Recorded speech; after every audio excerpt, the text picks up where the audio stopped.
Let's get started with today's story. It's been almost 2 years since that Christmas party, and I still remember every second of that night like it was yesterday. I can hear the music pounding, feel the warmth of the room, and see the dim glow of the fairy lights strung up around the place.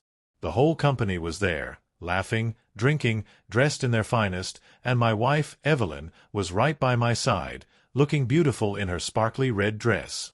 But let me start from the beginning. Evelyn and I had been together for 8 years, married for 5.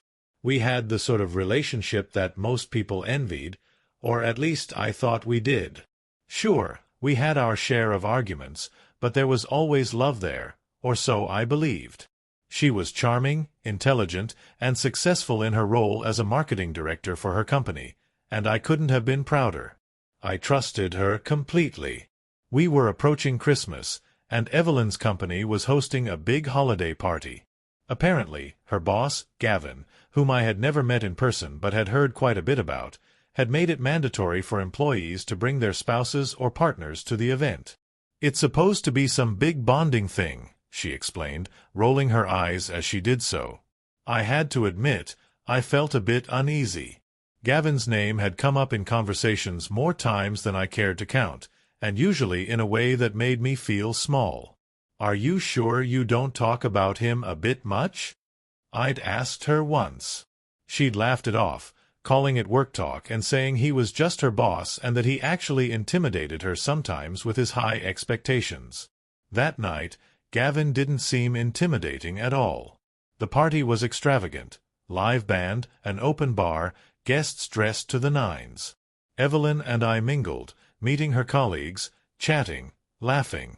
Every so often, though, I'd notice her glancing toward Gavin, who was standing in a corner with a few of his colleagues, laughing and talking confidently. He seemed to fill every room he was in with his presence, and it made me uncomfortable. I shrugged it off, figuring I was just overthinking it. A couple of hours into the party, we'd both had more than a few drinks. I was chatting with a few guys from finance when I noticed Evelyn was no longer at my side. I scanned the room, but she was nowhere in sight. "Have you seen Evelyn?" I asked a few people around me. One woman, CLA, looked at me with a slight hesitation before answering. I think I saw her head upstairs with Gavin." Something about the way CLA avoided my eyes made me uneasy. I couldn't quite put my finger on it, but a sense of dread settled in my gut. Trying to keep my cool, I walked toward the elevator, hoping, praying, really, that I'd find Evelyn doing something harmless, like talking to her boss about an upcoming project. The elevator ride felt endless, and with each second that passed, my anxiety grew. When the doors finally opened, I stepped out into a quieter, dimly lit hallway. It was different up here. There were offices with closed doors, some partially open with couples whispering, some more occupied, if you catch my drift. The holiday cheer seemed a bit darker up here, laced with secrets, with guilt. At the end of the hall, Gavin's office stood out, a glass-walled corner room with blinds drawn tightly shut, creating an aura of privacy. My steps slowed as I neared the door. The closer I got, the more my heart pounded. I wasn't even sure what I was expecting to find, but something in the pit of my stomach told me I needed to see for myself. Just then, faint sounds filtered through the door, soft murmurs, and then, unmistakably, a woman's moan. I froze. The sound was muffled, but it cut through me like a knife. My pulse quickened, my hands clenched, and a cold wave of disbelief washed over me. Every instinct told me to turn around, to walk away and pretend I hadn't heard anything. But that same nagging voice in my head, the one that had brought me upstairs in the first place, urged me to face it, to know the truth. I took a deep breath, reached out, and pushed the door open, hoping I was wrong about what I'd find. There they were. Evelyn was on his desk, her hair messy, her red dress bunched up around her waist. Gavin was, well, he didn't even have the decency to look shocked. Evelyn turned her head, her face frozen in horror when she saw me standing there. "Mark, she stammered, scrambling off the desk. desperately tugging her dress down, eyes wide with panic.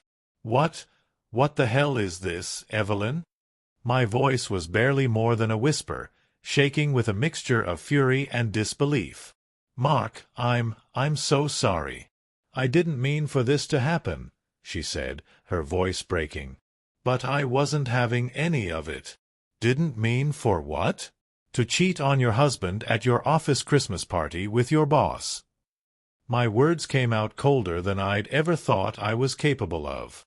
Gavin stood there, adjusting his tie, clearly uncomfortable, but also seemingly uninterested in making excuses. Evelyn reached for me, her hands trembling as tears spilled down her cheeks. Mark, please. It wasn't meant to happen this way. It was a mistake. A horrible, horrible mistake. A mistake. I laughed bitterly, my voice echoing in the empty hallway. Sleeping with your boss, that's not a mistake, Evelyn. That's a choice. Gavin finally spoke, breaking his silence. Listen, Mark, maybe we should all just take a breather. Things got out of hand, but... Out of hand. I cut him off, my voice barely recognizable, filled with pure fury. You're my wife's boss, Gavin. You are the one who has no boundaries. You had no right to take advantage of her like this. What the hell is wrong with you? He shrugged, as if that one action could excuse what he'd done. It was infuriating. You're not even sorry, are you? I snarled. You don't have a shred of decency. You didn't just screw my wife. You humiliated me. Both of us. Gavin's expression didn't change. In fact, his lips curled into a faint, almost smug grin. Then, in a voice that dripped with venom, he said, Listen, man, it's not my fault that your wife is a... I didn't let him finish. Without thinking, I swung at him, my fist connecting with his jaw. For a split second, I felt a rush of satisfaction. He had it coming. But then, as I stood there, breath coming heavy and fast, something clicked inside my head. The adrenaline rushed through me, and I realized he was right. Not about me. Not about my marriage. But about one thing. This wasn't all on Gavin. It was on Evelyn, too. She had allowed it to happen.